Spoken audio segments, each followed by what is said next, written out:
I am not proud to say that I've wasted well over 300 hours in the last 8 years filming and editing contents the wrong way. And just 1 year ago, I made one change to my workflow using this free software that reduced my editing workflow by 2,000%. That's a 20x decrease. And in this video, I'm going to show you exactly how to set it up, my exact presets I use, as well as the free downloads to do in 10 minutes what took me a couple of hours to figure out myself. With that said, let's jump into it. Now, real quick, before I show you how to set up OBS, you need to understand why this is so life-changing for me. And to do that, I ran a test showing you exactly what my workflow was before OBS and what it looks like now. Now, you have to understand, as a course creator, I make a lot of content. I make short form content for Instagram, Reels, and TikTok. I make long form for YouTube. I make course content for my products. I make training material for my team. Content is the lifeblood of your business, and so it makes sense then that optimizing that content workflow is one of the single greatest levers you have to grow your business and make more money. Now, to make any piece of content, short form or long form and everything in between, here is what my old workflow was and what most of you are still doing. First, I'd take the script or bullet points of my videos. I'd copy this whole thing. I then plop it into my teleprompter right here. I use this app called the Teleprompter app from the App Store. I then plop this guy right below my camera right there. I then hit record on my camera to record myself, being recorded separately on my memory card. I then record audio from my microphone right here in something like GarageBand or some other recording software. I then use my Command-Shift-5 shortcuts on a Mac to record my entire screen because I have to use it for teaching material and B-roll. Again, also being recorded separately. Then I'm ready to record my video. Sometimes it's a quick 2-minute reel. Other times it's a full hour-long tutorial. Then once I'm done, I open up Premiere Pro or some other editing software. I then take my out-of-camera footage, my audio from my mic, and my screen recording. I sync all those up inside of Premiere Pro. I have to adjust the audio levels, add my presets. I then make a custom circle or rectangle overlay to put over my screen recording because it looks sexy. And now I or my team of editors are ready to edit this video. That is an 8-step process that I actually timed myself to make a point on how much time I was wasting per video. For the test, I filmed a 60-second clip, and from the time I stopped recording to the time the video was ready to be edited and sifted through, my old workflow took me a grand total of 4 minutes and 22 seconds to go through that 8-step process. With this new OBS workflow you're about to set up, I now have my camera, my microphone, and my screen recording all baked into one beautiful file, synced up automatically, and all I do is I click start recording right here, I film my bit, and then out plops a single file that is edit ready from the moment I clicked stop recording. So the time from ending my recording to having my files ready to edit went from 4.5 minutes to literally the 13 seconds it takes for me to open this folder and drag it into my editing software. That is a 20x improvement in workflow. Now, if you're a beginner content creator, you may be thinking like, big deal, dude, it's a couple of minutes. I don't think you understand the compounding impact this has on your content. When you film 15 videos per week like I do, 4 minutes and 22 seconds times 15 videos is an hour and 5 minutes. Times 4 weeks is 4.5 hours per month. Times 12 months is 52.5 hours per year. That is 6.5 beautiful days you're never gonna get back, all from having a sloppy content workflow. And folks, with that, here is the full setup that has absolutely changed my life and my contents. I'm going to teach you how to set up the fundamental 4. These are the only 4 presets I've arranged that I use to film any type of contents. Those 4 setups or presets are: number 1, my talking head. Second is my screen only. Third is a circle talking head plus the screen behind it. And I do that for both the left and right side. And then fourth is a rectangle talking head plus my screen recording, again on both the left and right hand sides. Okay, step number 1 is to download OBS onto your computer. So Google OBS, it's right here. Windows, Mac, Linux.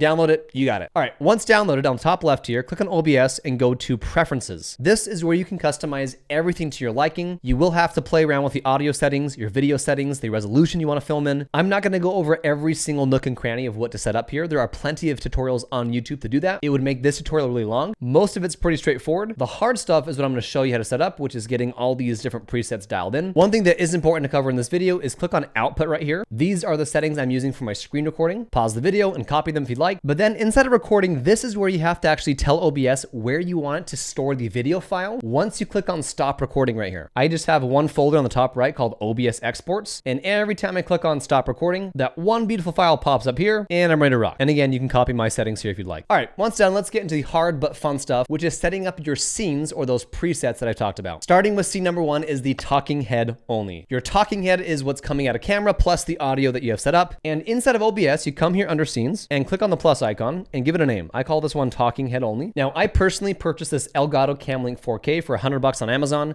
This allows me to take my camera, my DSLR, connect it directly into my Mac Studio or my computer, and I can use it for OBS. I can also use it on Zoom calls. It's the easiest way to connect your camera to your computer. So first click on this plus icon, and then you're gonna go to video capture device. Type up the name of the camera, which in my case, I just title it my camera, which is R5. Click OK, and then you're gonna select your device here. So I'm gonna click on Camlink 4K, and there you have it. There is my out of camera footage popping up. I click on OK. I've got the camera added, and you can now change this however you'd like. Okay, now the second and last part of this first scene setup is your microphone. I'm using my Shure SMB7. Click on the plus icon, click on audio input capture. Again, give it a name, and then again, same exact process here. You need to connect your microphone in some shape or form. I'll leave that part up to you on how to connect your microphone to your computer. But that, folks, is your first scene. You've got your camera right here and your microphone below that. You should be seeing the levels from your microphone come right here, and scene number 1 is complete. Next, moving on to screen only. For screen only, same thing, click on the plus icon. Now, if you're on a Mac, OBS makes this very easy. You're gonna click on Mac OS screen capture. Just click on that right there. You give it a name, and it just plops it up right here. All you gotta do is just drag this. You're gonna reshape it to make sure that it fills the whole screen. For everybody else on PC and Windows, first off, shame on you for not using a Mac. But second off, come into deprecated right here and click on display capture. The setup for this is a little bit more complicated, but it should by default just grab your screen recording, or you can also just click on window capture right here. Okay, second is we are in fact going to add your microphone again, the same source, except this time, once you add it the first time, if you click on audio input capture, it's already saved your microphone. So click on it again, click OK, and there it is. You only have to add it once, and then you can add it to any of these scenes here that you make on the left-hand side. The third and last component of scene number 2 is the audio that comes out of your computer. Sometimes I want to share my screen, and let's say that I'm showing a YouTube video that has audio coming out of it. I want that audio to get recorded at the quality my computer is outputting it at, and not through, my microphone that's coming through here. So to do that, click on Mac OS audio capture, click OK, and depending on your computer, you've got some options here. I just click on desktop audio capture, and we're done. And once done, this is the completed scene number 2, which is screen only, recording your screen, recording the audio from the screen, and the audio from your microphone. Moving on to scene number 3, this is where things get fun. Many of you have seen some of your favorite creators making content on YouTube, and they've got these nice overlays using either a circle or a rectangle. And most of them are just recording externally out of camera. They send it off to their editors, and the editors in post-production are in Premiere Pro,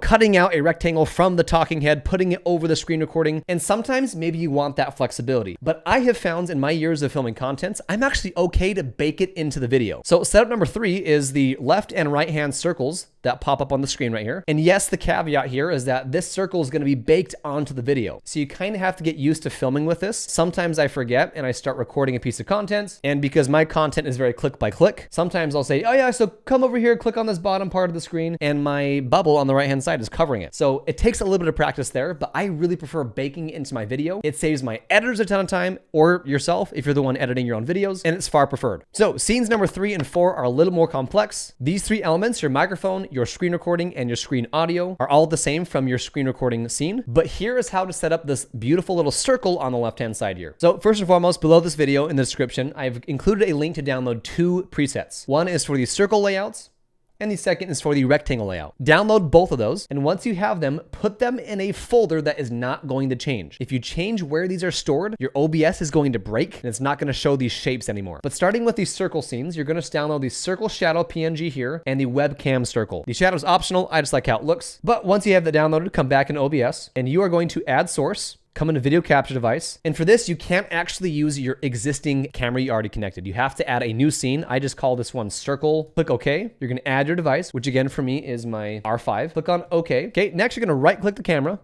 click on filters, and under effect filters, click on this plus icon, and then click on image mask blend. I'm gonna call this one circle, click OK. And this is where you're gonna click on browse. You're gonna go to the folder where those 2 files are, and you're not gonna change where these are stored, and click on the webcam circle first. Click on open, and then lastly, click on alpha mask color and change it to alpha channel. Sweet, there's my circle. Keep everything else the same, click on close, and now I've got myself a circle. You can resize this, you can drag this wherever you want. But last step here is I like to add a little shadow around my circle, as you can see on the left-hand side here. Totally optional, but if you want that, click on add right here, and this time it's an image. Call this image a circle shadow. Okay, upload the file.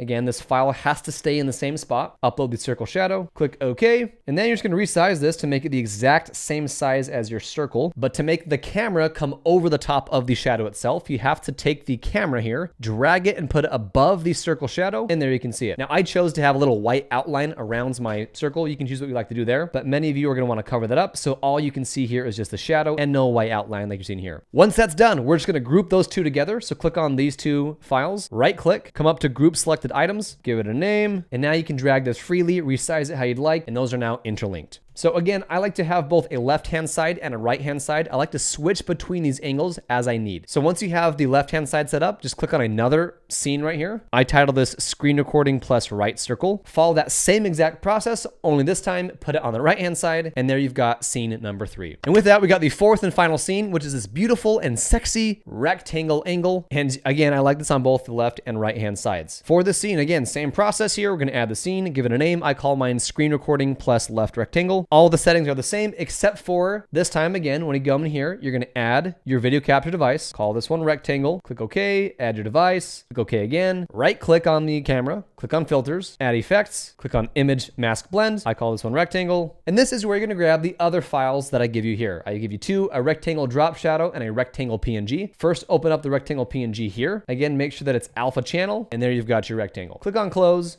There's the rectangle, looking nice and snazzy. Now I just have to add the drop shadow by clicking on the plus, add an image, I'll call this rectangle, then add the rectangle drop shadow that I also gave you access to. Click on open, click on OK, and then same exact process here. I'm just gonna grab this footage, drag it above the image itself so that the red is behind my camera. And I'm just gonna size this up properly until I can't see any more red at all. Maybe a little bit more here, and that's looking pretty nice. And same process here, click on both of those, right click, group those items together, give it a name. And folks, that is how to create scene number 4. Of course, I add one more scene here. I add it on the left and the right-hand side separately, which allows me to bounce between all 4 scenes. I've got my talking head, I've got my left circle, I've got my right circle, I've got my left rectangle, my right rectangle, and my screen only. And with those 6 different scenes, as a course creator, a coach, a content creator, making short form content for Instagram, TikTok, and more, and long form for YouTube and course content and so on, these are the only 6 that I need for my needs, and you are ready to rock and roll. Now from here, you just get recording. As you can see right now, I am recording this video on OBS as we speak. I'll record my screen so you can see what happens after I click on stop recording, but essentially it plops over here to my OBS exports folder. I then grab this file, and that is the only file I need. And everything after this point is just editing the video, which if you are still editing videos all by yourself,